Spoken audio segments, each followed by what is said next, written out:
Alright, welcome back ladies and gentlemen, and today we have Dallas students suffer horrifying learning loss during pandemic, new data suggests. DSID trustees to hear how sudden school closures and trauma of COVID-19 has impacted children's education. You don't say. I mean, come on, how did no one see this coming? Have they never been a child before? It's like these people have never been a kid, and they don't realize that kids need to be with other kids. They need to be in the classroom, needs to be in person. The kids need to be able to work with each other, with each other, and do things with each other. They need to be with other kids. They need to be in person. They need to be able to see directly what they're doing, not sit in front of a computer all day and learn very little. I actually had a viewer tell me that they have a 6-year-old that has to sit in front of the computer for 6 to 7 hours a day, just like normal school is, but they have to do that. That's a 6-year-old. I mean, I can understand it a little more for older kids, but once you become that young, once you're 6 years old, that age range, you really need to be with other kids. And I can't imagine going back to when I was 6 years old, having this stuff happen, having COVID and all this ridiculousness happen, and then have my teachers expect me to sit in front of a computer all day and just stare at the screen and do nothing. Like, what do they expect? Do they think that something good would come out of this? Or did they want something bad to come out of this? I can't even, it's so crazy to me that they would do something like this and not expect something bad to happen. It says, the pandemic caused deep, horrifying learning losses for Dallas children and underscored the disparities amongst Black students, according to the new DISD results. That reminds me of a video I made where I talked about how bad public schools affect minorities the most, and I think that there's pretty good evidence in there to do so, and I'll put that in the description down below. And I don't care who it affects, it's affecting kids either way. It doesn't matter about race or any of that stuff. It's affecting kids, and if they're having a hard time learning, and they're learning a lot less than they were before, there's clearly a problem. Half of all Dallas ISD students experience learning loss in math during disruptions caused by COVID-19, and nearly a third slipped in reading, according to the district's analysis of start of year assessments given to students in September and October. DISD's Board of Trustees will receive a more detailed briefing Thursday on the test results. A glimpse of data was presented last week to a committee discussing Superintendent Michael Hinojosa's performance goals, and its forecast was concerning. Quote, "We obviously have to contend with horrifying losses of learning," Trustee Dan Michiche said last week. The assessments, called the Measure of Academic Progress or MAP test, highlighted significant gaps between how DISD students performed on the last standardized test administered by the state in spring 2019 and what the students heading into those same grades knew to start the 2020-2021 school year. The results highlighted the vast disparities between Black and Latino students and the rest of the district.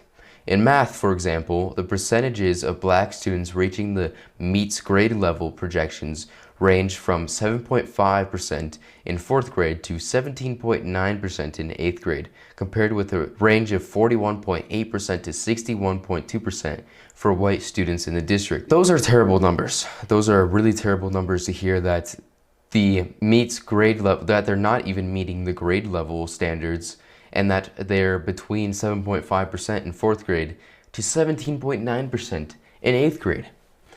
What are we doing? Why are we making our kids stare in front of screens all day? Like, why would I ever want to have my own kids in school? If I had kids, I would not keep them in school anymore, because this is so ridiculous. We can't keep our kids sitting in front of a computer screen all day. Half the time they're not paying attention. Half the time they zone out, or they're on their phone or playing cool math games on their computer or something like that. It doesn't help anyone. I mean, for you guys, has any online learning helped any of you guys? Has it actually benefited you, or has it even met the same standards as normal schooling? Because I do trash on public schools a lot, well, just education in general, because it is really bad. I don't like Common Core stuff, because that is also very bad. I don't like the indoctrination, but I'd rather have to deal with two things at once than not have kids go to school at all and still be indoctrinated on Zoom. What I would rather have happen is that we send our kids to school, and we allow that to happen for every single kid across the United States, but then also remove the indoctrination. So we get rid of two things at once. That's what we need to do, because we can't have our kids sitting in front of these screens all day. You know, and it's funny because I know that a lot of parents out there will be like, stop staring at screens all day, it's bad for you. Well, look what we're doing now. We're staring at screens all day for school, and we aren't learning very much. I know for a fact that a lot of the viewers that watch this channel that are doing online schooling, some in college, some in elementary, middle school, high school, it's going really bad for them, and they aren't learning that much at all. I think that they've said many times that it's actually been worse for them and that they're getting a worse education, especially for the college students who have contacted me saying that it's been very bad for them. And I believe that one of them actually dropped out because he wasn't getting what he wanted out of college. The results were a stark reminder that we have a long way to go to ensure equitable access for learning opportunities in the district, said Derek Little, Deputy Chief of Academics. Well, I don't know what he means by that. I guess he means to make sure that Black and Latino students match the same level as white students in the district. But white students aren't doing that good either.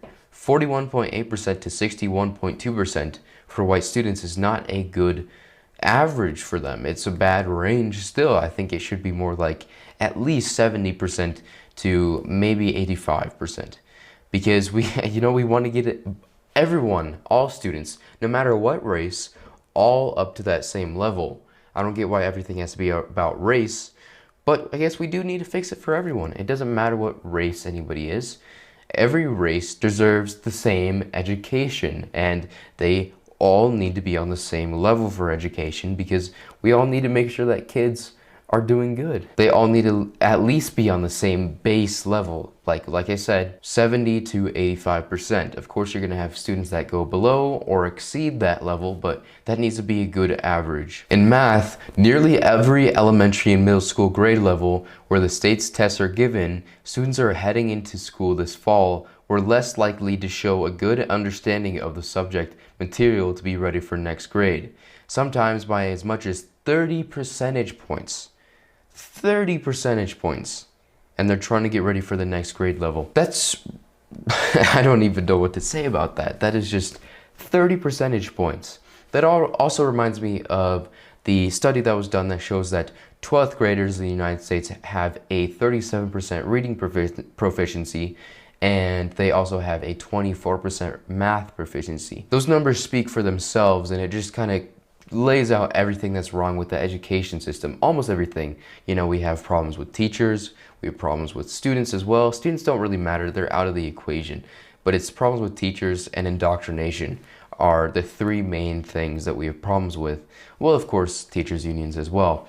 But we're seeing a lot of things that really summarize what the education system does. And what they do is really dumb down people. Have you seen anyone get smarter from these education systems that we have? No, especially college. You know, it started off as college where we had crazy gender studies stuff within college, critical race theory, and now we see it within much lower grade levels, all the way up until preschool.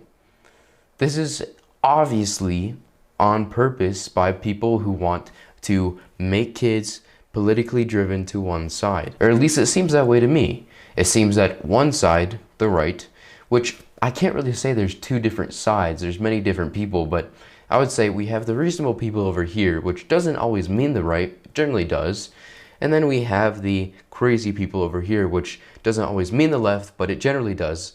And it seems that one side, this side, is always trying to make kids less smarter, they're trying to dumb them down so that they can follow their beliefs. While this side of more reasonable people, generally, are trying to make kids smarter so that they can excel and do better and become better people.